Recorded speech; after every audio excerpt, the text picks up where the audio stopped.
You don't expect your marriage to crack open over something as quiet as a canvas. It wasn't a fight. It wasn't a confession. It was paint, thick, textured oil strokes on stretched linen, like any of the dozens of pieces my wife Madison spent hours creating. She painted for a living, and I admired her for it. We lived in Santa Fe, New Mexico, where the sun hits differently and the colors seem more vivid. She always said the sky here spoke to her, that it made her hands move with meaning. I supported her from the beginning, even when the money was tight and the shows didn't sell. She had a small gallery uptown, and every wall of our home carried some version of her work. I loved her brushwork. I loved the way she disappeared into her art, the soft music playing in the background, the way her shoulders relaxed when she got into flow. At least, I used to. It happened on a Thursday. She'd finished a new series, one she wouldn't let me see until opening night. She said it had to be a surprise. That morning, curiosity got the better of me. I stepped into the small studio we'd built in the back corner of the house, a sunroom turned sanctuary filled with jars of brushes, stained drop cloths, the smell of linseed oil and turpentine clinging to the air. The canvases were lined up on the floor, leaned against the wall to dry. I stood there in silence, admiring the colors, the textures, the stories she told in paint. Then I saw it. One of the pieces, an abstract figure study in shades of red and black, had a handprint in the lower corner. It was pressed into the wet paint, just beneath the surface, still faintly visible like a fossil under glass. At first, I thought it might be hers, some accidental touch she'd integrated into the design. But the size stopped me. The fingers were too thick, too wide. This wasn't a woman's hand. It was a man's. A man's hand, placed deliberately, intimately. Not brushed. Not painted. Pressed. It sounds ridiculous, I know, to feel the world tilt because of a handprint in paint. But it was the kind of detail that doesn't make sense if things are right. It didn't belong. Madison never let anyone into her space, not even me. That was her rule. The studio was sacred, private. And yet here was a man's hand, bold and half-buried in pigment, like a signature she couldn't quite erase. I crouched to get a better look. The print had ridges. The impression of skin. This wasn't an accident. It was a moment. A presence. I left the studio without touching anything else. My chest felt hollow. I tried to tell myself it was nothing. That maybe she'd used her own hand in a fit of experimentation. That maybe it belonged to a friend, another artist. But I knew better. There was something about the pressure in that print. The way the shape curved. The intimacy of it. It was personal. It was flesh. That night at dinner, she was glowing. She talked about the gallery, how excited she was for the unveiling, how she finally felt like her work was opening up. I nodded. I smiled. I asked gentle questions. She answered with practiced ease. There was no tremor in her voice. No shift in her eyes. She kissed my cheek after dessert and said she was going to turn in early. I watched her walk away, her bare feet silent on the wood floors, and I sat there alone, the smell of garlic and wine lingering in the quiet. I couldn't sleep that night.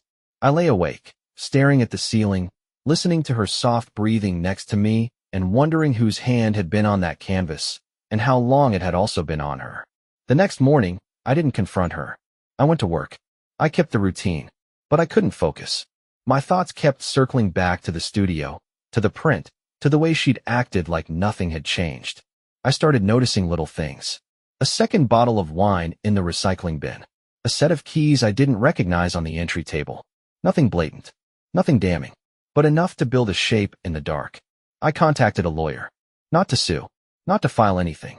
Just to ask questions. Quiet ones. I asked about privacy, about property, about what was mine and what wasn't. I asked about exit strategies. The man I met with was older, calm, and didn't ask why I was there until the very end. When I told him, his expression didn't change. He'd seen this before. Too many times. Get clarity before you act, he said. Then be swift. His words echoed in my head for days. Madison kept painting, kept smiling, kept kissing me good morning like nothing was different. I watched her movements, the rhythm of her days.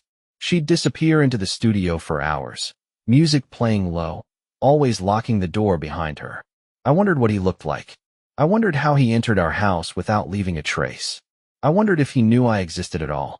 The idea of them in that room, surrounded by turpentine and color, hands intertwined in both passion and paint, It made my stomach turn. But I didn't speak. Not yet. A week before the gallery opening, she invited me to preview the new series. "You should see what I've done," she said over breakfast. "I think you'll really feel it."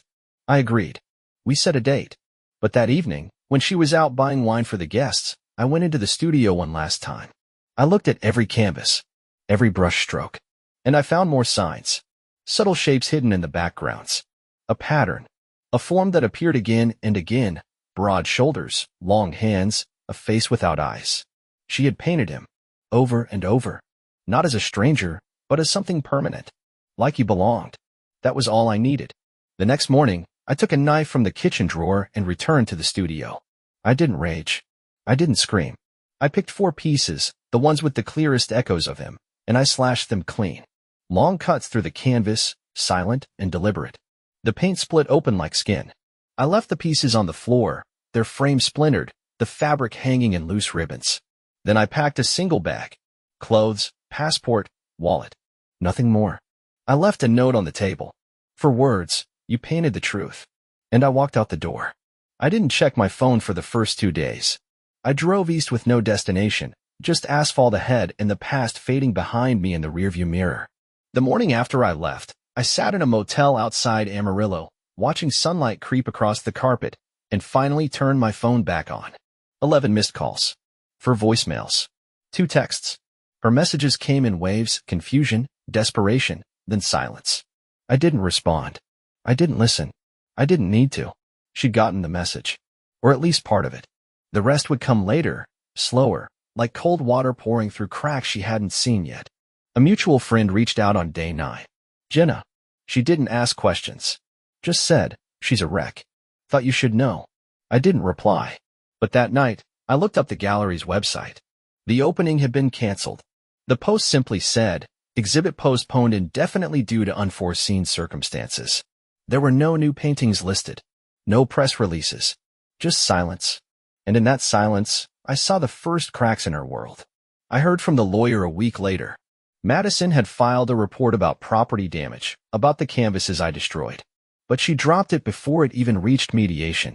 Maybe she realized claiming those pieces meant acknowledging what was inside them.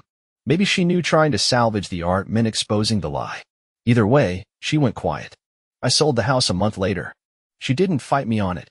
She packed her things, moved into a small apartment near the plaza, and left her studio keys in the mailbox without a word. Over time, her reputation began to shift.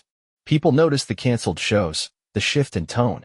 She tried painting again, but the work lacked something. Her hands moved, but the soul wasn't there. You could only betray yourself on canvas so many times before the brush starts lying back to you. Her newer work was hollow, technically strong, emotionally flat. I saw one in a friend's collection months later. No signature. Just strokes trying too hard to be something they weren't. As for me, I settled near Flagstaff. Found work at a design firm. Clean, quiet, stable. I didn't start over. I didn't try to replace her. Some people burn so completely through your life that all you can do is clear the ash and live in the emptiness they leave behind.